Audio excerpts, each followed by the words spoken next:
Nobody can stop this flow. Hallelujah. Hallelujah. కొరింథీయులకు రాసిన పత్రిక 10వ అధ్యాయం 12వ వచనం. మొదటి కొరింథీయులకు రాసిన పత్రిక 10వ అధ్యాయం 12వ వచనం. హల్లెలూయా. తాను నిలిచిచున్నానని తలంచుకున్నవాడు పడకుండునట్లు జాగ్రత్తగా చూచుకునవలెను. హల్లెలూయా. ఎవరిని చూసుకోవాలండి? పడిపోకుండా వారిని వారే చూచుకోవాలి. హల్లెలూయా. తాను నిలుచున్నానని ఎవరైతే అనుకుంటున్నారో వారు పడిపోకుండా తన గురించి జాగ్రత్త తానే తీసుకోవాలి. పూర్వకాలం ఉన్నవారు అంటే మన పితరులు మనకు దృష్టాంతముగా ఉన్నారే, వారు పడిపోవడానికి గల ముఖ్యమైన కారణం ఏంటో తెలుసా? సనుగుడు. చెప్పండి. సనుగుడు. వారిని గురించి పూర్తిగా ఎన్నో సార్లు ప్రస్తావించినప్పటికీ కూడా ఈ అధ్యాయంలో ముఖ్యంగా వారి గురించి చెప్తున్నప్పుడు డైరెక్ట్ స్టేట్మెంట్స్ ఇస్తున్నారు. ఒకసారి చూడండి 10వ వచనం. మొదటి కొరింథీయులు 10వ అధ్యాయం 10వ వచనం.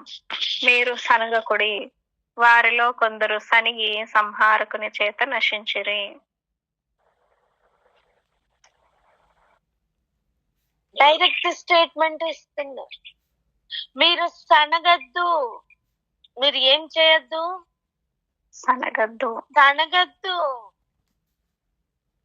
వారిలో సనిగి సంహారకుని చేత నశించిరట.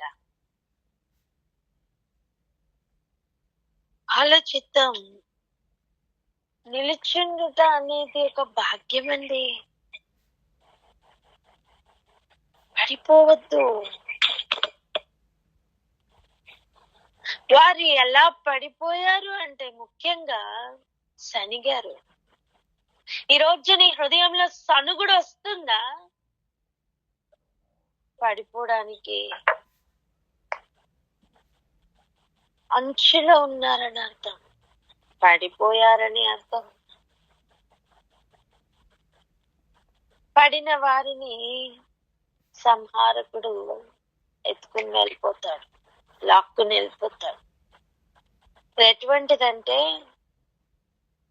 ఒక సరస్సు మీద ఒక నావలో ప్రయాణం జరుగుతుంది అనుకోండి.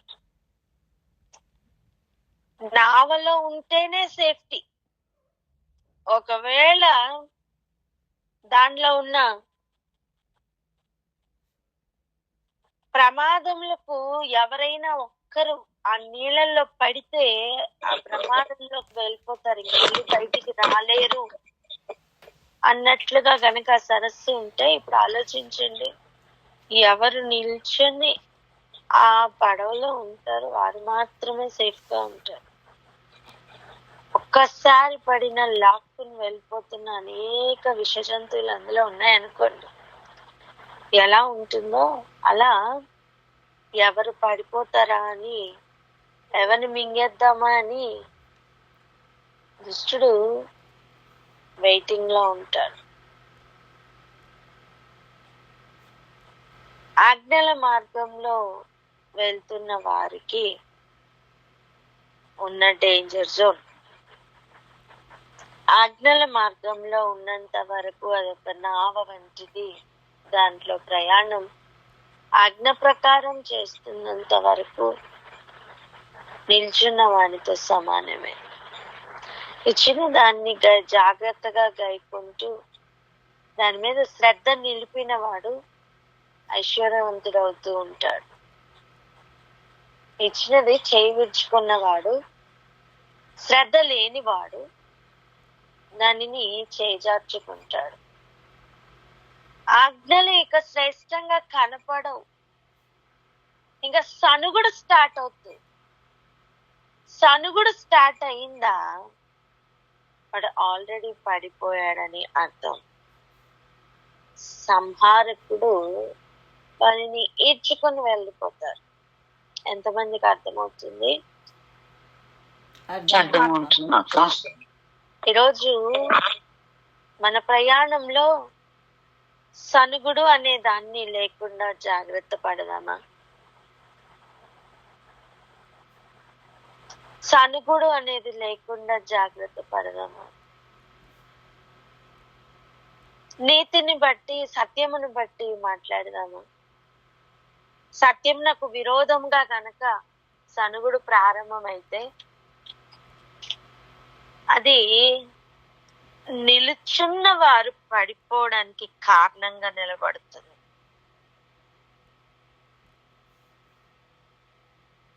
ఆజ్ఞలను ప్రియముగా ఎంచుకోవడం నేర్చుకుందాం. ప్రతి ఆజ్ఞ మనల్ని క్రమపరచడానికే, ప్రతి ఆజ్ఞ మనల్ని నిలబెట్టడానికే. దానిని మించిన ఆలోచనలు మనకి క్షేమకరం కాదు. ఆజ్ఞ పాటించాలి అంటే ఆజ్ఞ ఇచ్చిన వాని మీద ప్రేమ ఉండాలి.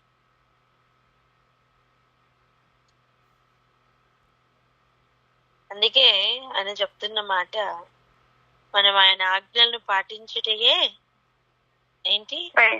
ప్రేమ. ఆ ఆజ్ఞలలో నిలిచి ఉండాలని ప్రభువు కోరుతున్నారు.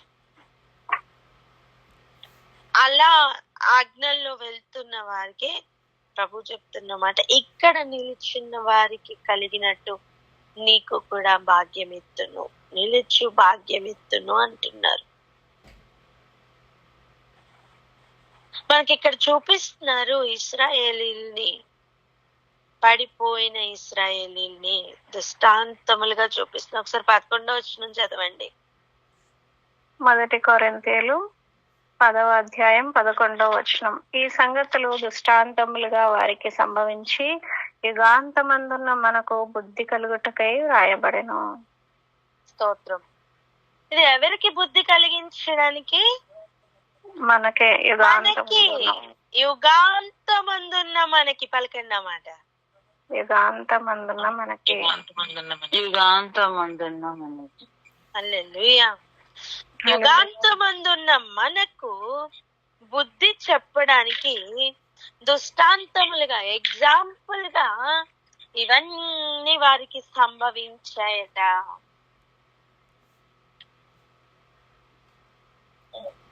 వారికి సంభవించాయి. ఏం సంభవించాయి? దీన్ని ఎలా అర్థం చేసుకోవాలంటే,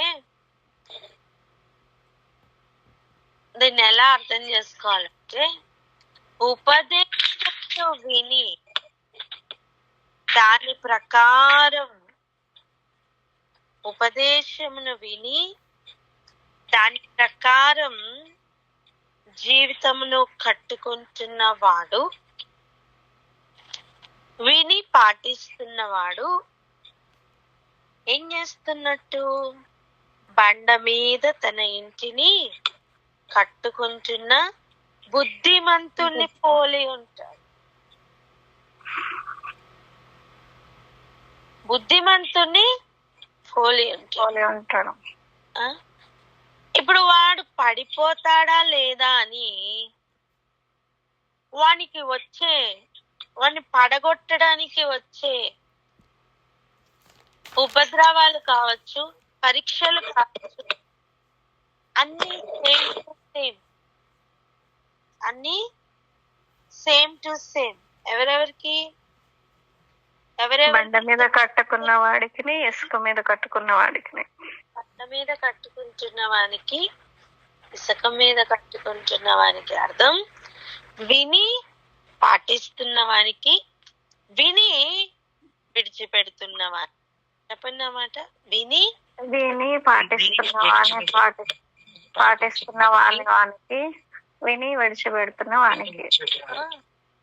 విని పాటిస్తున్నవాడు బండ మీద కడుతున్నవాడు, విని విడిచిపెడుతున్నవాడు ఇసుక మీద కడుతున్నవాడు. నేర్చుకున్నాం ఇది.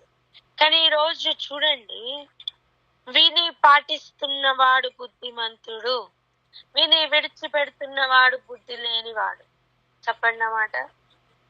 విని పాటిస్తున్నవాడు బుద్ధిమంతుడు, విని విడిచిపెడుతున్నవాడు బుద్ధి లేనివాడు. బుద్ధిహీనుడు, బుద్ధి లేనివాడు. యుగాంతములో ఉన్న వారికి బుద్ధి కలుగునట్లు దృష్టాంతములుగా, ఎగ్జాంపుల్ గా ఇశ్రాయేలీలకి ఇవన్నీ సంభవించాయట. ఏవన్నీ సంభవించాయి? ఆజ్ఞల మార్గంలోకి తీసుకుని వచ్చి అరణ్య ప్రయాణంలో ఉన్న సమయం నీళ్లు కావాలి అన్నప్పుడు ఇంకా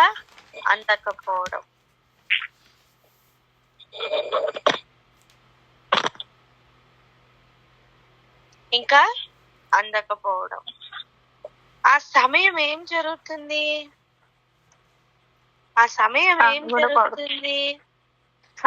వారి లోపల ఉన్న స్వభావం బయటపడుతుంది. లోపల దాగి ఉన్న స్వభావం, అది ప్రేమ కావచ్చు, సనుగుడు కావచ్చు, బయటపడుతుంది. ప్రేమ ఉన్న దగ్గర సనుగుడు ఉండదు, సనుగుడు ఉన్న దగ్గర ప్రేమ ఉండదు.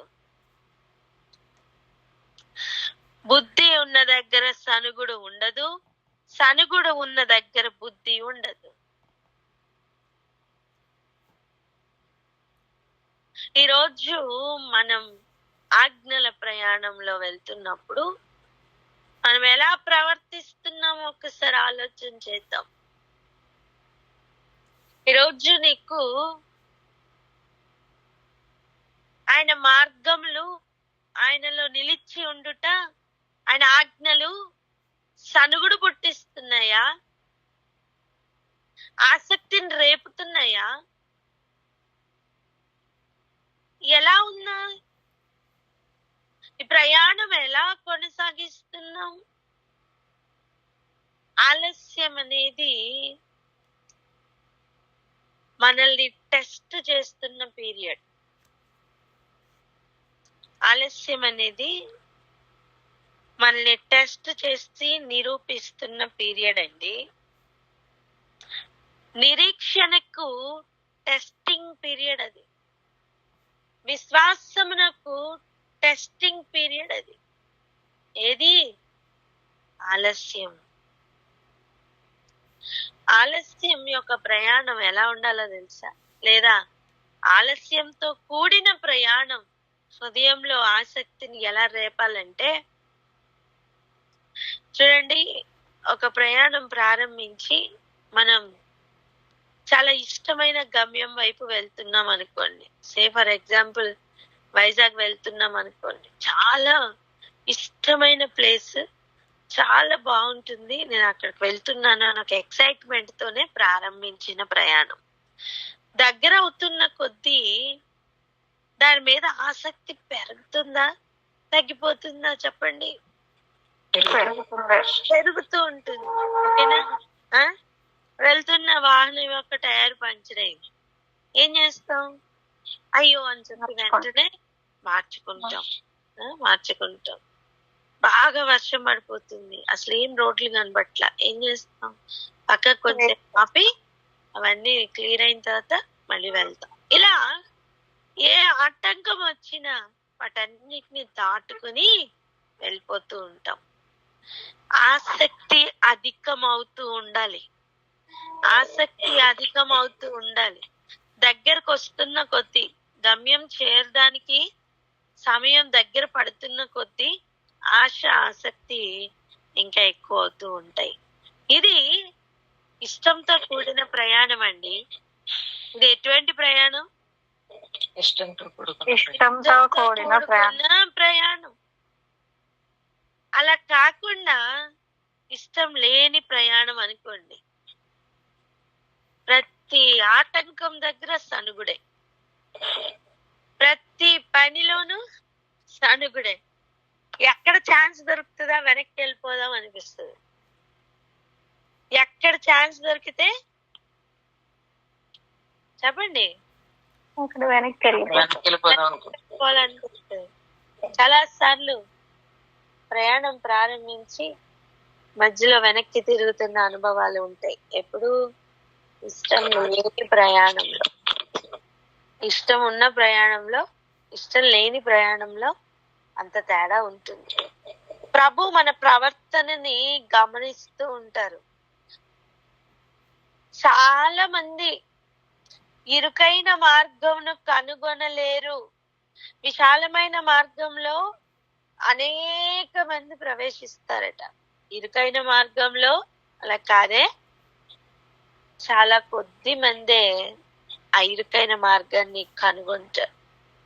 దానిలో వెళ్ళేటప్పుడు ఇదిగో ఇలా ప్రతి అడుగులోనూ పరీక్షలు ఉంటాయి. ప్రతి అడుగులో గైడెన్స్ కూడా ఉంటది.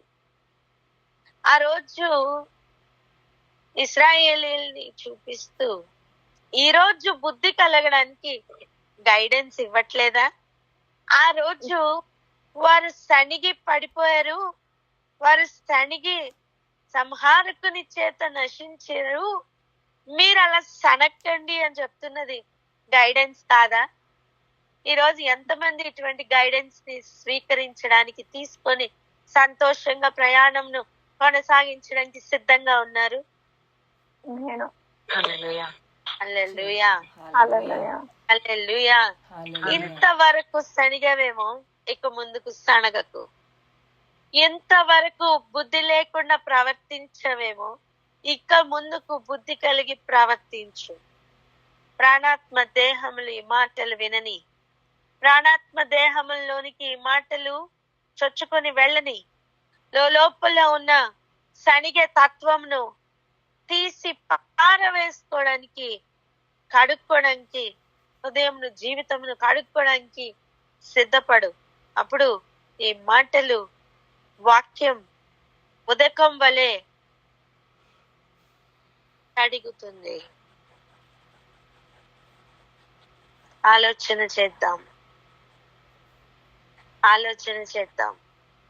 బుద్ధి కలగడానికి ఒకరి జీవితం మొత్తం పెట్టారు దేవుడు కళ్ళెదురుగుండా.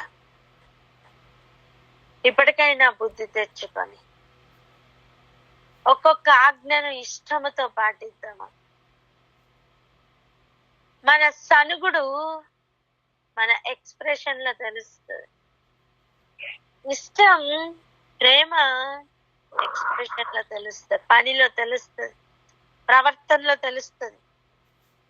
లోపల నేను బాగానే ఉన్నాను అనుకుంటూ బయటికి చూపిస్తున్న ప్రవర్తన బట్టి దేవుడు కదులుతారు. సంహారకుని చేత నశించిపోవడానికి కాదు ఏర్పాట్లోనికి వచ్చింది. సంహారకుని చేత నశించిపోయి మార్గ మధ్యలోనే గమ్యం చేరకుండా ఆగిపోవడానికి కాదు ప్రభు పిలుచుకున్నది.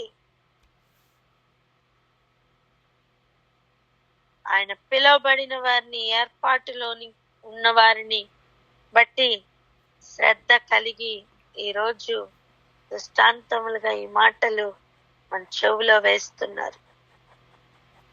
ఆత్మ అయిన వాడు ఎవరితో చెప్తున్నారు? సంఘములతో చెప్తున్నారు. అవి ఎవరు వినగలరు? చెవులున్నవారు వినగలరు. బుద్ధి ఉన్నవారు వాటిని పాటిస్తారు.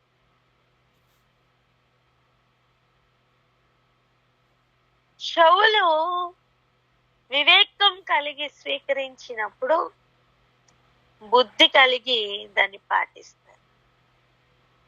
బుద్ధి, జ్ఞాన, వివేక సర్వం మనకి కలుగును గాక. ఆమేన్. ఆమేన్. బుద్ధి కలిగించు, వివేకం పుట్టించు అన్ని ఆత్మలు కూడా ఎవరి దగ్గర ఉన్నాయండి? దేవుని వద్ద ఉన్నాయి. హల్లెలూయా. జ్ఞానం కలిగి జాగ్రత్తగా అడుగులు వేద్దాం. ఆజ్ఞల ప్రయాణంలో ఎలాంటి పరిస్థితుల్లో మనం సనగకూడదు తెలుసుకుందాం. ఈరోజు ఒక మాట కూడా జ్ఞాపకం చేసుకోండి. ఆ రోజు అరణ్య ప్రయాణంలో వెళ్తున్న వారికి బండ నుండి నీళ్లు రాలేదు, అప్పుడు వారు సనిగారు. ఇప్పుడు నీ చుట్టూ కూడా ఒక బండ ఉండి ఆ బండలో నుంచి నీళ్ళు వస్తే దాహం తీరుతుందా? అదే పరిస్థితి కూడా వెళ్తావా? కాదు. అదే పరిస్థితి కూడా వెళ్ళవు. ప్రయాణం ఆజ్ఞల ప్రయాణం, కానీ సేమ్ ఎగ్జాక్ట్ గా పాలెంలో వారికి పడుతున్నామన్నా గింజలు, కొత్తిమీర గింజల కోసం బయటికి వెళ్ళి చూస్తే అది దొరుకుతుందా? దొరకదు. అప్పుడు వారు ఫిజికల్ గా అనుభవించారు. అవన్నీ ఇప్పుడు మనం ప్రాక్టికల్ గా అనుభవపూర్వకంగా అనుభవిస్తున్నాం, ఆత్మీయంగా అనుభవిస్తున్నాం. వారికి కొత్తిమీర గింజల వలె మంచుతో కలిపినాయి, అలా పాళ్యంలో పడినట్టుగా మన్నా పడింది. అంతకంటే శ్రేష్టమైన వాక్యం ఇప్పుడు మన వాకిట్లో లేదా మన జీవితంలో ప్రభు చల్లుతున్నారు. ఏనాటికి ఉన్న ఆహారం ఆనాడు తీసుకోవాలి. గిన్నెలో ఒక్కొక్కరికి ఎంతెంత కావాలో అంతంత తీసుకోవాలి. తక్కువగా కూర్చుకున్న వానికి తక్కువ కాదు, ఎక్కువగా కూర్చుకున్న వానికి ఎక్కువ కాదు. కానీ ఏ రోజు ఆహారం ఆ రోజే ఫినిష్ అయిపోవాలి. ఏ రోజు వింటున్న వాక్య ప్రకారం జీవితం మలుచుకోవడం అనేది ఆ రోజే జరిగిపోవాలి. విత్తువాని వెంటనే కోయివాడు బయలుదేరి ఉన్నాడు.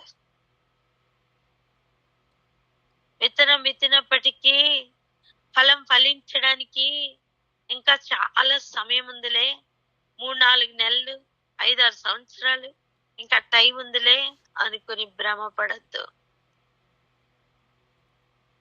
ఉదయం విత్తము సాయంత్రం విత్తము ఏది ఫలించినో నీకు తెలియదని చెప్పినట్టుగా ఉదయం విత్తినది సాయంత్రం లోపునే కోతకు కూడా సిద్ధమైనట్టు, సాయంత్రం విత్తబడినది ఉదయం లోపులనే కోత కూడా కోస్తున్నట్టు. చూడండి, మంచి ర్యాంక్స్ సంపాదించడానికి పెద్ద పెద్ద ఇన్స్టిట్యూషన్స్ అన్ని ఫాలో అవుతున్న ఒక మంచి పద్ధతి ఏంటంటే ఉదయం చెప్పిన పాఠాలు సాయంత్రమే నేర్చేసుకోవాలి. వెంటనే టెస్ట్ కూడా అయిపోవాలి. సెల్ఫ్ టెస్ట్ అయినా కనీసం అయిపోవాలి. ఇవన్నీ ఎందుకు? ఏం నేర్పిస్తున్నాయి? ఈ లోక జ్ఞానాన్ని నేర్పిస్తున్నాయి. అవును, మరి పరలోక జ్ఞానం కొరకు ఇంకెంత కసరత్తు కావాలి, పరలోక జ్ఞానం కొరకు ఇంకెంత శ్రద్ధ కావాలి. ఈ మార్గంలో సనుగుడు ఎక్కడది? సంతోషము పొంగుతుంది. ఈ మార్గంలో ఆనందము పొంగుతూ ఉంటుంది, నిరీక్షణ అధికమవుతూ ఉంటుంది. ఆలస్యం అవుతున్న ప్రతి సమయం నిన్ను టెస్టింగ్ పీరియడ్ లో నిలబెడుతూ ఉంటుంది. ఇది శ్రేష్టమైన గ్రహింపు. ఈ గ్రహింపు నిలబెట్టే గ్రహింపు. అందుకే ప్రభు చెప్తున్న మాట, నిలుచున్నాను అనుకున్నావా, పడిపోకుండా జాగ్రత్త పడు. ఎగ్జాంపుల్ గా ఒక లైఫ్ ముందు పెట్టారు, పాటించడానికి, నిరూపించుకోవడానికి ఇంకా ఈ దినం కూడా ఇచ్చారు. నిరీక్షణ ధైర్యము అధికమవునుగాక. గమ్యం చేరేంత వరకు కృపాక్షేమములు ఎలా అయితే వెంట వస్తాయో అలా విశ్వాసము నిరీక్షణ ముందుగా నడిపించినట్లుగా కావలసినంత పరిమాణములు పెంచుటకు, ప్రతిశోధనని జయించడానికి కావలసిన విశ్వాస పరిమాణం పెంచమని ప్రభువుని వేడుకుందాం. అని ఇస్తారు. కావలసిన అవసరమైన విశ్వాసం మనలో ఉన్నప్పుడు వరముగా, ఆత్మ వరముగా, కృపా వరముగా ఆయన ఇంకా అధికమైన కావలసిన విశ్వాసాన్ని ఆయన ఇస్తారు. కానీ ఆదిలోనే పడిపోతే సంహారకుడు రెడీగా ఉంటాడు. ఏది కావాలి? వరమా శాపమా? ఏది కావాలి? మరణమా జీవమా? ఏది కావాలి? జీవమే సత్యమా అబద్ధమా? ఏది కావాలి? కావాలి. అన్ని నిరూపించుకోవడానికే ప్రభు జీవితాన్ని ప్రాక్టికల్ గా నిరూపించుకోవడానికే ఒక సమాధానం రాయడానికి ఇచ్చిన పేపర్ వల్లే ఈరోజు జీవితాన్ని దేవుడు మనకి ఇచ్చారు. ఆయనకి ఇష్టపూర్వకంగా ఉండే జీవితాన్ని మనం రాద్దామా, గడుపుదామా? సనిగి గొణిగి పడిపోయిన వారి వల్లే కాక తనగకుండా నిరీక్షణ అధికమైన వారి వల్లే ఇట్టి విశ్వాసం నేను ఇశ్రాయేలీయులు కూడా చూడలేదు అన్నట్లుగా ప్రభువే ఆశ్చర్యపోయే విధంగా వారి విశ్వాసాన్ని కనపరిచిన వారు ఉన్నారు చరిత్రలో. అటువంటి వారి వల్లే ముందుకి వెళ్దామా? ఆయన దూతలు ఎదురకుండా ఆయన నిన్ను గురించి నన్ను గురించి సాక్ష్యం ఇచ్చేలాగా మన జీవితాన్ని మార్చుకుందామా? అలా అయితే ప్రార్థనలో ఏకీభవిద్దాం, ప్రార్థన చేద్దాం. ప్రతి ఒక్కరు కూడా ప్రార్థనలో ఏకీభవిద్దాం. పిలిచిన వెంటనే ప్రార్థన చేయడానికి సిద్ధపడదాం. మన మార్నింగ్ ప్రేయర్ లో యాడ్ అయ్యేదే ప్రార్థించుకోవడానికి. ఏమని ప్రార్థించుకోవడానికో ప్రభు ఇస్తున్న ఉపదేశం మనం గడప రిసీవ్ చేసుకుంటున్నాం. అనుదినం అనుదినం అనుదినం దాన్ని నిర్లక్ష్యపరచుకోనకుండా నిరీక్షణ అధికమగినట్లుగా వాటిని స్వీకరిద్దాం. బుద్ధి కలిగినట్లుగా దేవుడు మనకి బుద్ధిని అనుగ్రహించును గాక. ఆమేన్. ప్రార్థన చేసుకుందాం అక్క. Hallelujah. Thank you, Jesus. Thank you, Lord.